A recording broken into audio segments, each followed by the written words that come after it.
स्वागत है आप सभी स्टूडेंटों का जेएमबी स्टडी भारत में। तो आज हम स्टडी करते हैं अंगद सर के साथ कक्षा 9वीं की गणित के अध्याय 11 पृष्ठीय क्षेत्रफल और आयतन का। ये पृष्ठीय क्षेत्रफल और आयतन का भाग नंबर 20 है, जिसमें हम जानेंगे प्रश्नावली 11.3 के भाग 6 में प्रश्न क्रमांक 7 और प्रश्न क्रमांक 8 का संपूर्ण हल। इससे पहले यदि आपने हमारे चैनल जेएमबी स्टडी भारत को सब्सक्राइब नहीं किया है तो सब्सक्राइब कीजिए, ताकि इसी प्रकार की वीडियो आपको सबसे पहले मिल सके।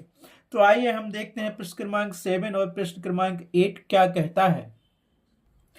प्रश्न क्रमांक 7 कहता है भुजाओं 5 सेंटीमीटर, 12 सेंटीमीटर और 13 सेंटीमीटर वाले एक समकोण त्रिभुज में ABC को भुजा 12 सेंटीमीटर के परितः घुमाया जाता है। इस प्रकार प्राप्त ठोस का आयतन ज्ञात कीजिए। ठीक है, इस प्रकार प्राप्त ठोस का आयतन ज्ञात करना है। वो कह रहा है कि भुजा जो 20 की भुजा है 12 सेंटीमीटर, उसके परितः हम घुमाते हैं और एक समकोण त्रिभुज बनाना पड़ेगा। पहले हमें समकोण त्रिभुज में जो भुजा होगी, जो परितः भुजा होती, जैसे इसने कहा 12 सेंटीमीटर, इस भुजा के परितः घुमाना है तो ये क्या होगी, उसकी हाइट हो जाती है। ठीक है, यह हमें दिया गया है एक समकोण त्रिभुज एबीसी में भुजाओं 5 सेंटीमीटर, 12 सेंटीमीटर एवं 13 सेंटीमीटर है, एवं जिसे भुजा 12 सेंटीमीटर के परितः घुमाया जाता है। ज्ञात करना है ठोस का आयतन। जो 12 सेंटीमीटर भुजा के परितः घुमाने पर जो ठोस बनता है उसका आयतन हमें ज्ञात करना है। ठीक है, तो सबसे पहले तो हम उसको ड्रा कर लेते हैं, कौन सा त्रिभुज है और कौन सा ठोस बन रहा है, फिर लिखेंगे कि ज्ञात क्या करना है। ठीक है, तो हमें दिया गया था एक ABCD एक समकोण त्रिभुज और बी समकोण दिया है। उसने कहा पहली भुजा, दूसरी भुजा और तीसरी भुजा। तो ये भुजा तो हो गई हमारे पास, ये भी भुजा क्या हो गई, हमने मान लिया कि ये कितनी है 12 सेंटीमीटर, और ये BC भुजा क्या हो गई 5 सेंटीमीटर दिया है। और इस 90 अंश के कोण के सामने की भुजा सबसे बड़ी होती है, तो ये क्या हो गई 13 सेंटीमीटर दिया है। अब वो हमसे कह रहा था भुजा 12 सेंटीमीटर के परितः घुमाना है, मतलब ये भुजा है 12 सेंटीमीटर की, तो ये इस तरह रहती है, इसके परितः घुमाना मतलब ऐसा घुमाओ। अगर 5 सेंटीमीटर के परितः घुमाना होता तो हम इसको ऐसा घुमाते, लेकिन ये कह रहा है कि 12 भुजा 12, ये भी भुजा के परितः घुमाना है, तो यहां से ये रेडियस मान लो, तो यहां से अपना एक त्रिभुज बनेगा ए।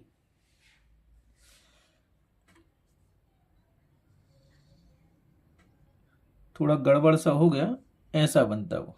ठीक है, और इसको हम क्या करेंगे, इसको मिला देंगे हम, मिल गए, तो ये सेंटर बन गया। एक क्या बन गया, एक हमारे पास शंकु बन गया। ये हाइट h बराबर 12 हो गई, स्लैंट L बराबर 13 हो गई, ये उसकी रेडियस 5 सेंटीमीटर हो गई दी थी। हमने भुजा ये भी मतलब 12 सेंटीमीटर के परितः घुमा दिया इसको, तो ये अच्छा ऐसा बना लेना अच्छे से। यहाँ मुझ पर अच्छे से नहीं बना, लेकिन ये क्या है, एक शंकु के आकार का बन गया। तो हमें ठोस क्या मिला, एक ठोस या शंकु का आयतन ज्ञात करना है। अब लिख लो यहाँ पे।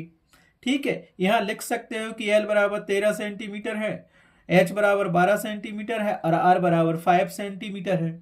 ठीक है, तो यहां हमें जो दिया था, इसीलिए चित्र से स्पष्ट दिख रहा है कि R बराबर कितना है 5 सेंटीमीटर, L बराबर कितना है 13 सेंटीमीटर, एवं H बराबर कितना है यहाँ पे 12 सेंटीमीटर। ठीक है, ज्ञात क्या करना था, ठोस या शंकु का आयतन ज्ञात करना है। स्पष्ट हो गया ना। ठीक है, हमें क्या करना, ठोस या शंकु का आयतन ज्ञात करना है। सारी चीजें दी हैं, ए बी क्या है, आर बराबर रेडियस, बी सी क्या है, आर बराबर रेडियस हो गई, ए बी क्या है हाइट हो गई एच बराबर, और ए सी क्या मिल गई एल, त्रियक ऊंचाई हमें मिल गई। तो हम क्या जानते हैं, क्योंकि हमें जानते हैं शंकु का आयतन बराबर 1/3 पाई आर स्क्वायर एच। इसको समीकरण नंबर 1 दे दिया, और समीकरण 1 में पाई का आर का एच की वैल्यू रख दो तो शंकु का आयतन या ठोस का आयतन मिल जाएगा। और पाई का ना रखना चाहो तो सिंपल पाई भी लिख सकते हो उसको, तो आर और एच का मान यहां हम रख देंगे। ठीक है, तो लिख लो यहां पे। इसीलिए हमें क्या मिलेगा, दैट इंप्लाइज शंकु का आयतन बराबर 1/3 गुणित पाई को ज्यों का त्यों रखने दो। आर का मान रख सकते हो आप, काटने में प्रॉब्लम नहीं आएगी। आप चाहो तो पाई का मान भी रख सकते हो, मान ना चाहो तो मत रखो, ठीक है। और आर का मान अपने पास क्या था 5, तो ये हो गया 5 का होल स्क्वायर। क्या रख दिया हमने, 5 का होल स्क्वायर कर दिया। गुणित एच की वैल्यू हमारे पास क्या है 12 सेंटीमीटर है। आई बात समझ में, क्योंकि यहां साइड में आप लिख सकते हो समीकरण 1 में आर बराबर 5 सेंटीमीटर, एच बराबर 12 सेंटीमीटर रखने पर, ठीक है। पाई ज्यों का त्यों रहने दो, तो हमारे पास क्या मिल जाएगा, यहां से काट, जो कट रहा है काट दो, तो यहां से मिलेगा हमारे पास, सिंपल लिखना हो तो एक बार और लिख लो, 1/3 गुणित पाई गुणित 5 का स्क्वायर है, तो ये 5 गुणित 5 गुणित और ये 12, ठीक है। और ये हो गया घन सेंटीमीटर या सेंटीमीटर स्क्वायर। तो 3 एकम 3, 3 चौके 12, समझ गए, ये मिल गया हमें। अब इसको सॉल्व करो हार्ड, तो यहां से क्या मिलेगा हमें, ये पाई ज्यों का तो मिल गया, 25 मिल गया, तो इसको अभी ऐसे ही लिख लो, 5 गुणित 5 गुणित और ये गुणित के 4 ज्यों के तो, और ये घन सेंटीमीटर मिल गया। इसको हल करो तो 25 और 25 चौको 100, कितना हो जाएगा 25 चौके 100, तो इसको लिख लो 100 पाई घन सेंटीमीटर स्क्वायर हो गया। तो शंकु का आयतन मिल गया हमें इतना, ठीक है। तो क्या लिखोगे आप, तो यहां से हमें शंकु का आयतन मिल गया 100 पाई घन सेंटीमीटर, तो हमने उत्तर लिख लिया शंकु का आयतन b बराबर 100 पाई घन सेंटीमीटर होगा, या क्यू सेंटीमीटर होगा, 100 पाई क्यू सेंटीमीटर होगा। इस प्रकार प्रश्नावली 11.3 का क्वेश्चन नंबर 7 कंप्लीट हुआ। अब चलते हैं क्वेश्चन नंबर 8 पर। क्वेश्चन नंबर 8 क्या कहता है, तो हमें क्या दिया गया था, क्वेश्चन 8 दिया गया है, यदि प्रश्न 7 के त्रिभुज एबीसी को यदि भुजा 5 सेंटीमीटर के परितः घुमाया जाए तो इस प्रकार प्राप्त ठोस का आयतन ज्ञात कीजिए। प्रश्नों 7 और 8 में प्राप्त किए गए दोनों ठोसों के आयतनों का अनुपात भी ज्ञात कीजिए, ठीक है। तो प्रश्न 7 तो हमने देख लिया है कैसा बनाया, भुजा 12 सेंटीमीटर के परितः घुमाया था, इसमें हमें 8 के परितः घुमाना है। तो डिक्टो हम वही बना लेते हैं, क्या बना लेते हैं, एक त्रिभुज बना लेते हैं जो उसमें बनाया था, बिल्कुल वही वाला त्रिभुज। तो ये भुजा हमने ए मानी थी, ये भुजा हमारी बी थी 90 अंश की, ये भुजा ये सी थी, ये थी हमारे पास 12 सेंटीमीटर, और ये थी हमारे पास 5 सेंटीमीटर, और ये अपने पास क्या थी 13 सेंटीमीटर एल थी, ठीक है। तो हमें क्या करना, अब की भुजा, उसने कहा था पिछले सवाल में, उसने कहा था कि भुजा 12 सेंटीमीटर के परितः घुमाना है, लेकिन अब घुमाया था तो ऐसा घुमा दिया था, लेकिन इसमें हमें घुमाना किसके, भुजा 5 सेंटीमीटर मतलब बीसी भुजा के परितः घुमाना है। तो इसके लिए हम कैसे एक त्रिभुज बनाएंगे बताइए, बीसी भुजा के परितः घुमाना है, तो इसको हम घुमाएंगे ये वाला त्रिभुज,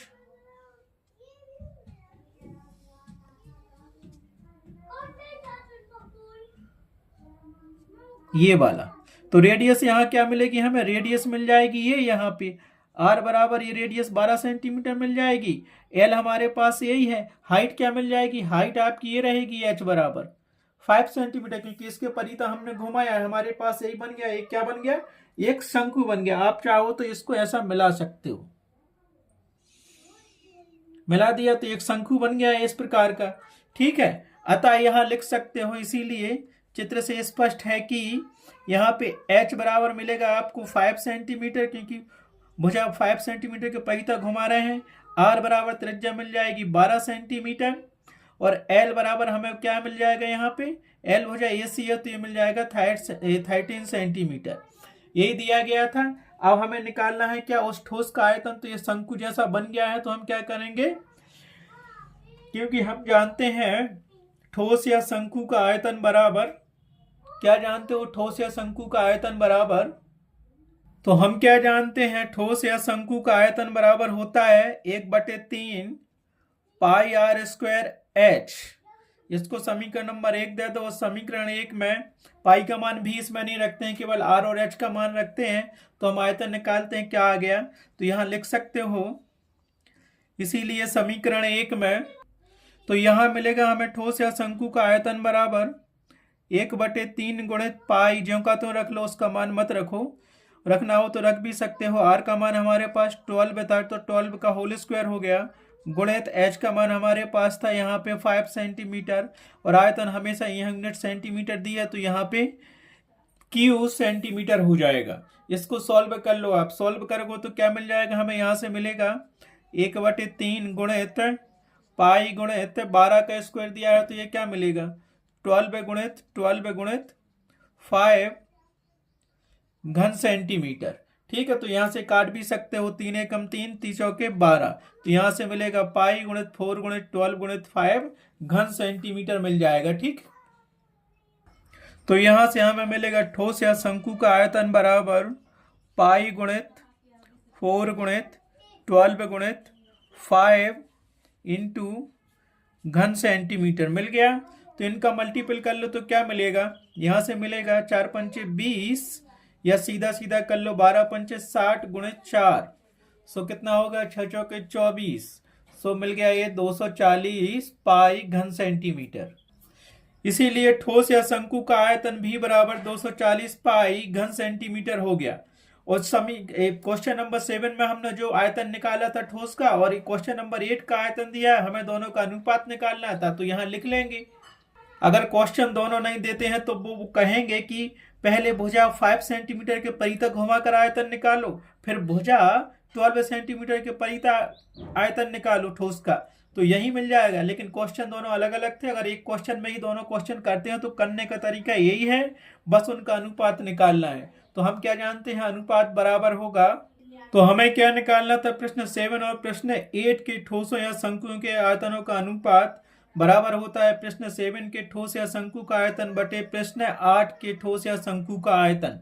तो प्रश्न 7 का हमने क्या निकाला था आयतन, वो लिख लो, और प्रश्न 8 का लिख लो, तो यहां से मिल जाएगा हमें। तो हमने लिख दिया प्रश्न 7 के शंकु या ठोस का आयतन बटे प्रश्न 8 के ठोस या शंकु का आयतन।